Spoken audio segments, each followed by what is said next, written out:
dipersembahkan oleh SMP Handayani Hiji Baraya Banjar. Handayani, bertemu lagi dengan saya Micu Hayati. Pada pertemuan kali ini, Ibu akan membahas materi kesebangunan. Yuk kita simak sama-sama. Kesebangunan bangun datar.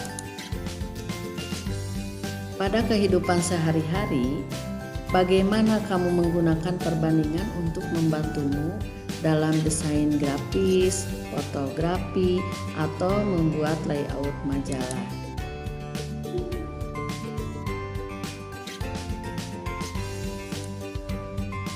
Ketika kamu mengedit foto dalam komputer, kamu mengklik dan menggeser atau drag foto pada sisi foto, baik ke atas, ke bawah, atau ke samping, maka ukurannya terhadap foto asli menjadi tidak proporsional. Tetapi jika kamu mengklik dan menggeser drag foto pada sisi sudut foto, maka ukuran foto menjadi proporsional terhadap foto aslinya. Nah, ini sebagai contoh foto aslinya, kemudian kita drag ke atas, maka gambar akan berubah. Lalu kita drag lagi ke samping. Nah, ini lain lagi gambarnya. Lalu, nah, untuk mendrag ke sudut foto, maka bisa kita lihat untuk foto yang sudah didrag dengan foto aslinya. Nah, ini menjadi proporsional. Kemudian masalah nyata sederhana ini contohnya optical zoom. Optical zoom atau perbesaran optik sering dijumpai pada kamera. Fasilitas optical zoom pada kamera adalah berfungsi untuk memperbesar tampilan gambar. Jika gambar diperbesar 2 kali disebut 2 kali zoom. Kata optikal berarti menggunakan lensa kamera, bukan menggunakan sistem digital.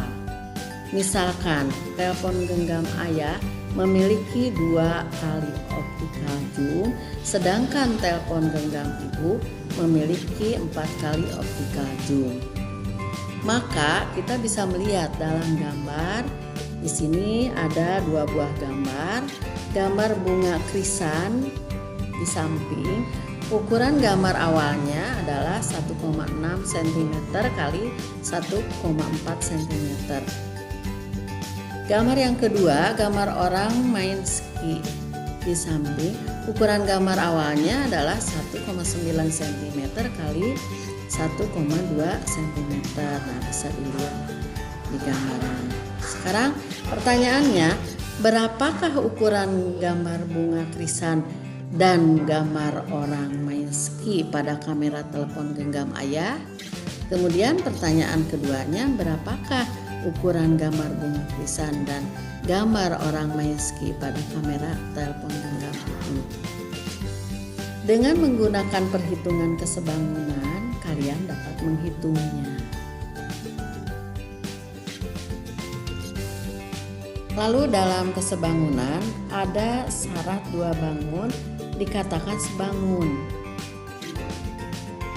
2 bangun datar yang mempunyai bentuk yang sama, kemudian tidak perlu ukurannya sama, tetapi sisi-sisi yang bersesuaian sebanding atau proporsional. Lalu sudut-sudut yang bersesuaian juga sama besar.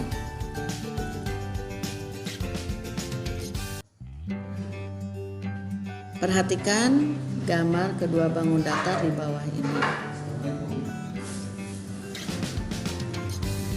Di sini ada 2 buah gambar persegi ABCD dan gambar persegi EFGH.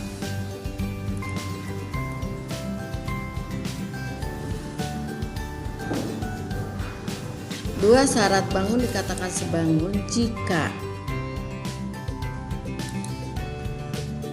Pertama, perbandingan panjang sisi yang bersesuaian senilai. Di sini sisi AB bersesuaian atau sebanding dengan sisi EF.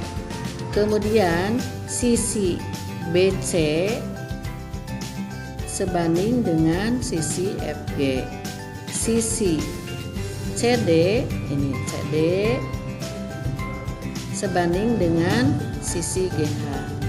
Lalu sisi AD sebanding dengan sisi EH. Yang kedua, sudut yang bersesuaian besarnya sama atau sama besar ya. Di sini kita bisa melihatnya lagi. Contoh sudut A sama dengan sudut E.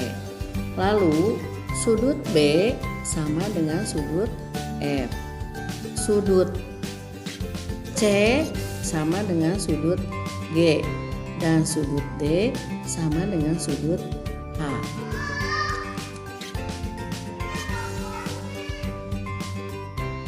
Nah, maka syarat dua bangun dikatakan sebangun itu jika bangun di samping ABCD dan EFGH, ABCD dan EFGH memenuhi kedua syarat tersebut, maka bangun ABCD dan EFGH dikatakan sebangun dan bisa dinotasikan dengan ABCD. Nah, ini notasi sebangun EFGH. Jika bangun di samping ABCD dan EFGH tidak memenuhi syarat tersebut, maka bangun ABCD dan EFGH dikatakan tidak sebangun atau dinotasikannya dengan ABCD. Notasinya seperti ini, dibacanya tidak sebangun EFGH. Ketika menyatakan dua bangun sebangun, sebaiknya dinyatakan berdasarkan titik sudut yang bersesuaian dan berurutan. Sebagai contoh, sudut A sama dengan atau sebangun dengan sudut E. Sudut B sama dengan sudut F. Sudut C sama dengan sudut G. Sudut D sama dengan sudut H. Atau misalnya BADC sebangun dengan FEHG. Nah, maka sudut B sama dengan sudut F. Sudut A sama dengan sudut E. Sudut D sama dengan sudut H. Sudut C sama dengan sudut G. Atau persegi CDAB sebangun dengan persegi GHEF. Sudut C sama dengan sudut G, sudut D sama dengan sudut H, sudut A sama dengan sudut E, dan sudut B sama dengan sudut F. Jadi ketiga-tiganya baik persegi ABCD sebangun dengan EFGH atau persegi BADC sebangun dengan FEHG atau juga persegi CDAB sebangun dengan GHEF, semua sudutnya sama. Jadi sudut A sama dengan sudut E. Di sini juga sama. Sudut A sama dengan sudut E. Yang satu lagi sudut A sama dengan sudut E. Perhatikan gambar dua bangun yang sebangun di bawah ini. Ini untuk menentukan sisi-sisi dan sudut-sudut yang bersesuaian.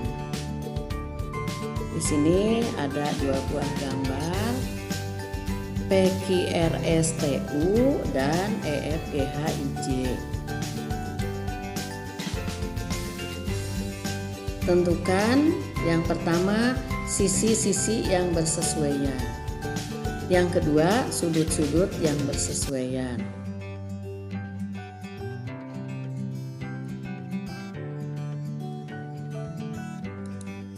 Kita lihat sisi yang bersesuaian dulu. Sisi PQ dengan sisi FE ini bersesuaian ya. Kemudian sisi QR bersesuaian dengan sisi FG. Sisi RS bersesuaian dengan sisi GH. Sisi ST bersesuaian dengan sisi HI. Sisi TU bersesuaian dengan sisi IJ. Kemudian sisi UP bersesuaian dengan sisi JE.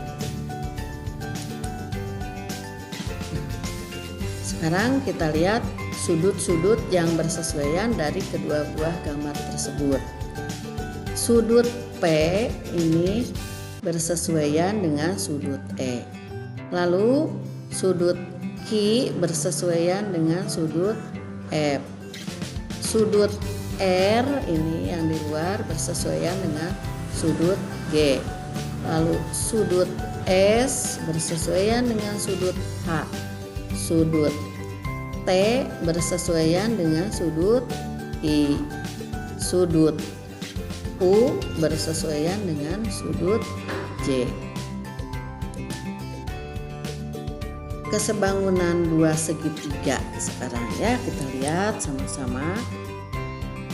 Dua segitiga dikatakan sebangun jika memenuhi syarat berikut ini. Yang pertama, perbandingan sisi-sisi yang bersesuaian senilai. Kemudian yang kedua, besar sudut-sudut yang bersesuaian sama besar.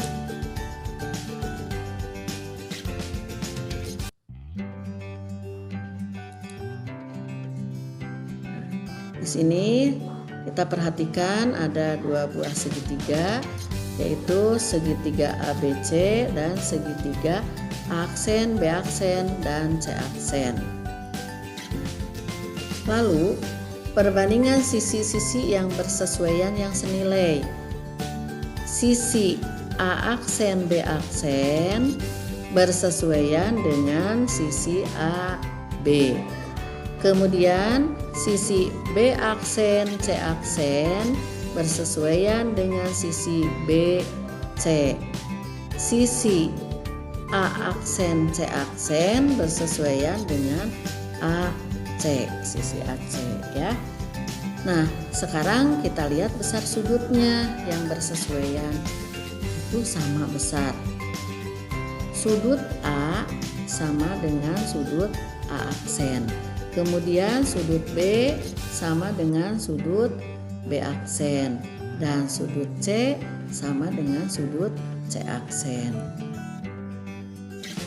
Jika segitiga ABC dan segitiga A aksen, B aksen, C aksen memenuhi syarat tersebut, maka segitiga ABC dan segitiga A aksen, B aksen, C aksen dikatakan sebangun dan dapat dinotasikan dengan segitiga ABC dinotasikan sebangun dengan segitiga A aksen, B aksen, C aksen. Sedangkan jika segitiga A, B, C dan segitiga A aksen, B aksen, C aksen tidak memenuhi syarat tersebut, maka segitiga ABC dan segitiga A aksen, B aksen, C aksen tidak sebangun dan dapat dinotasikan seperti ini dengan segitiga ABC tidak sebangun segitiga A aksen, B aksen, dan C aksen. Ketika menyatakan dua segitiga sebangun, sebaiknya dinyatakan berdasarkan titik-titik sudut yang bersesuaian dan berurutan. Contohnya, segitiga ABC sebangun dengan segitiga A aksen, B aksen, C aksen. Sudut A sama dengan sudut A aksen. Sudut B sama dengan sudut B aksen. Sudut C sama dengan atau bersesuaian dengan sudut C aksen. Atau segitiga BAC sebangun dengan segitiga B aksen, A aksen, C aksen, maka besar sudut B dengan B aksen itu sama. Sudut A dengan sudut A aksen juga sama. Sudut C dengan sudut C aksen itu sama. Atau bisa juga segitiga CBA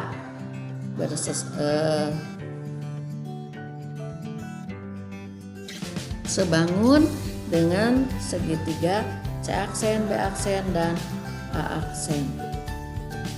Sudut C sama dengan sudut C aksen, sudut B sama dengan sudut B aksen, dan sudut A sama dengan sudut A aksen. Bukan segitiga ABC sama dan sebangun segitiga B aksen, C aksen, A aksen, atau segitiga ABC sama dan sebangun segitiga C aksen, A aksen, B aksen, atau yang lainnya.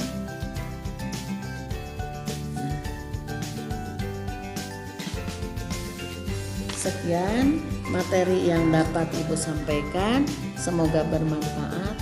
Sampai jumpa pada materi selanjutnya.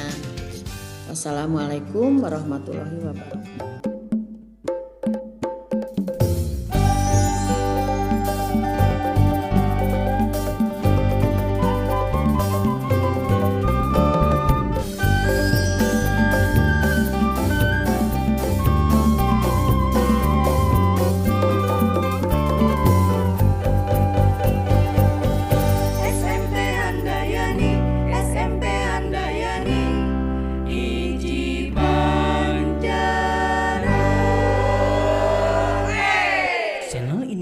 Dipersembahkan oleh SMP Handayani Hiji Banjaran.